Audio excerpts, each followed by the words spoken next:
안녕하십니까. 윤석열 대통령은 어제 이재명 민주당 대표에게 직접 전화를 걸어서 내주 중에 만날 것을 제안하는 등 총선 후 전국 안정을 위해 총력을 기울이고 있습니다. 거기에 대해서 말씀드리겠습니다. 윤석열 대통령은 19일 오후 이재명 더불어민주당 대표와 통화하면서 다음 주 용산에서 만나 국정을 논의하자고 제안했습니다. 민주당도 회담에 긍정적 반응을 보임으로써 윤 대통령 취임 후 이 대표와의 첫 양자 회담이 다음 주 용산 대통령실에서 이루어지게 됐습니다. 윤 대통령은 통화에서 이 대표의 당선을 축하하고 아울러 민주당 후보들의 국회의원 당선을 축하했다고 대통령실 이도훈 홍보수석이 전했습니다. 대통령은 이 대표에게 다음 주 형편이 된다면 용산에서 만나자며 일단 만나서 소통을 시작하고 앞으로는 자주 만나 차도 마시고 식사도 하고 통화도 하면서 국정을 논의하자고 말했습니다. 이 대표는 초청에 감사의 뜻을 전하고 대통령께서 마음을 내주셔서 감사드립니다. 저희가 대통령께서 하시는 일에 도움이 되어야 한다고 말했습니다. 대통령실에 따르면 이날 통화는 오후 3시 30분부터 5분가량 진행됐습니다. 윤 대통령은 이 대표가 민주당 대표에 취임한 2022년 8월에도 3분 동안 전화통화를 했습니다. 이 대표는 그동안 윤 대통령에게 양자회담격인 영수회담을 여러 차례 요청했지만 성사되지 않았습니다. 하지만 4월 10일 총선에서 다시 여소야대가 되면서 정치권에서는 협치가 필수라는 제언이 잇따랐습니다. 대통령실도 이 대표가 요구하는 양자회담에 대해 윤 대통령이 국민을 위해서라면 못할 게 뭐가 있느냐고 했는데 그 안에 답이 포함되어 있다며 가능성을 열어뒀습니다.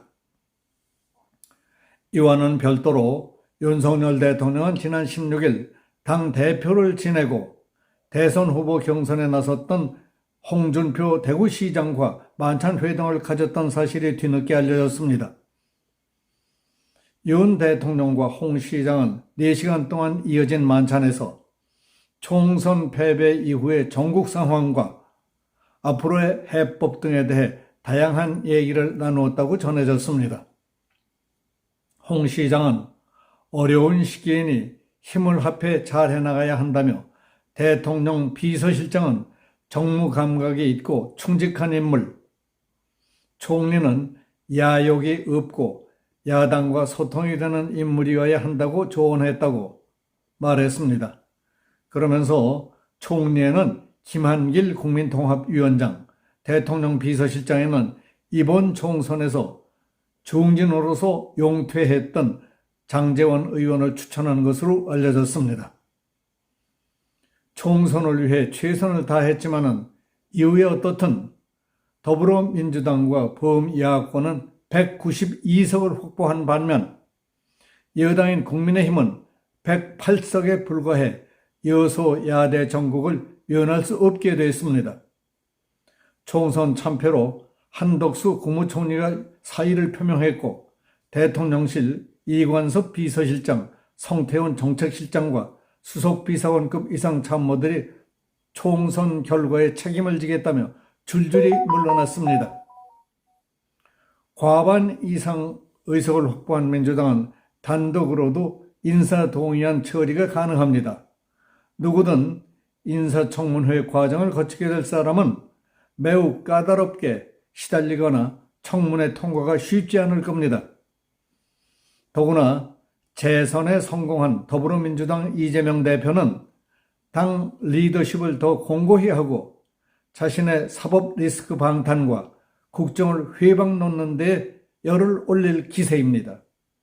조국혁신당의 조국 대표와 국민의힘 대표였던 개혁신당 이준석 대표 등은 사사건건 특검이다, 탄핵이다 하며 대통령을 물고 늘어지며 민주당과 툭하면 연대할 가능성이 있습니다.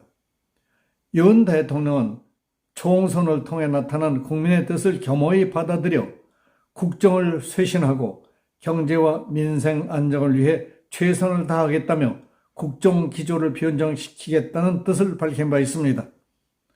대통령이 지난 16일 홍준표 대구시장과 함께 만찬을 하며 4시간 동안이나 총선 이후의 시국 상황과 해결책 등을 논의했다는 사실과 19일 이재명 민주당 대표와 통화하며 다음 주 중에 직접 만나기로 했다는 것도 날카롭게 대립되어 있는 여소야대 상황을 어떻게 해서든지 풀어보려는 진지한 노력 중의 하나라는 사실을 짐작할 수 있습니다.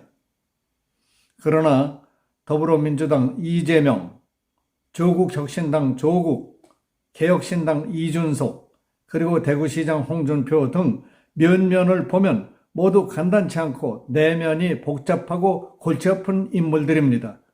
자기의 이해관계와 목표를 위해서라면 염치, 체면, 거짓말, 안면 몰수 따위는 아무렇지도 않게 뒤엎어버리고 방금 했던 말과 태도를 딱 잡아떼고 목에 칼이 들어와도 뻗대고 시디미를 뗄 수 있는 사람들입니다. 인간적으로 신뢰하고 약속을 했을지라도 언제 어떻게 변할지 알 수 없는 경우가 많기 때문에 믿거라 하고 있다가 배신당하고 땅을 치는 사람들이 많을 겁니다. 상황이 불리해지면 금방 외면하고 모르는 채 할 사람들입니다. 이재명은 대장동 의혹 사건으로 수사를 받던 자기 주변 인물들이 몇 명씩 죽어나갔지만은 모르는 사람이라고 외면해 유가족들이 세상이 떠들썩하도록 난리를 쳤습니다. 신복이었던 측근 인물이 배신감과 굴욕을 참지 못해 그 사람이 출마하는 지역구에 국회의원 입후보 등록을 한 뒤 비리와 비인간성을 유포하고 다니기도 했습니다. 유명한 여배우 한 사람은 사람들 모이는 장소만 있으면 그에게 몸과 마음을 유린당한 수모를 광고하러 다니고 있습니다. 문재인 정부 때 청와대 수석비서관과 법무부 장관을 지낸 조국은 부부가 딸을 위해 파렴치하고 노골적인 입시 비리로 세 식구가 6번의 재판을 통해 2심까지 징역 2년을 받았고 대법원 판결을 앞두고 있는 피고 입장에서 정당을 창당해 국회의원이 됐습니다. 박근혜 전 대통령의 발탁으로 어린 나이에 정계에 발을 들여놓은 이준석은 박 대통령이 자신을 영입해 준 것은 감사하지만 탄핵은 정당했다고 떠들고 다닐 뿐만 아니라 윤석열 대통령 등 당 내부 총질과 지탄에만 열을 올리고 있어서 사람들의 손가락질을 받았던 사이입니다. 홍준표는 페이스북을 통해서 한동훈이 대권놀이 하면서 셀카만 찍다가 당을 말아먹었다. 화환놀이는 한 번으로 족하다. 더 이상 그런 쇼는 안 통한다. 다시는 우리 당에 얼씬거리지도 말라고 했습니다. 작년 12월에 내가 한동훈은 안 된다고 했는데 들어오는 것을 보고 황교안처럼 선거 말아먹고 퇴출될 것으로 봤다면서 조용히 본인에게 다가올 특검에 대처할 준비나 하라며 험담을 퍼부었습니다. 한동훈은 윤석열 정권의 황태자 행사로 대통령 극력 지지 세력 중 일부가 지지한 윤 대통령의 그림자에 불과했다. 그것도 모르고 자기 주군에게 대들다가 피해자가 됐을 뿐이고 당 내외 독자 세력은 전혀 없다고 했습니다.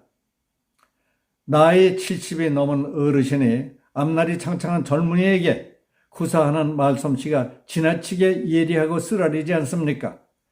잠재의식 속에 상대방을 대통령 경쟁자로 여기고 극도의 적개심에 불타시는 모양인데 그건 너무 위중한 증상이기 때문에 대책 없는 소인배로밖에 안 보입니다. 지금 대통령님의 심기나 주변 상황이 정상치를 넘은 분들을 만나기 쉬운데 도를 넘지 않도록 각별히 경계하셔야 할 것 같습니다. 생각 같아서는 한동훈도 자기가 도를 넘었던 부분을 깊이 반성하고 바로 잡을 것으로 보입니다. 그 사람은 깨달았다 하면 반드시 고칠 사람으로 보입니다. 대통령께서 꼬집어 주의를 주시고 고쳐서 힘을 모으도록 하시는 것이 좋은 방법이라고 생각합니다. 대통령이 키우신 인재입니다. 그가 대통령을 만나지 못했다면 지금처럼 클 수 없었을 겁니다. 그걸 누구보다 잘 알고 있을 사람입니다. 여기서 마치겠습니다. 감사합니다.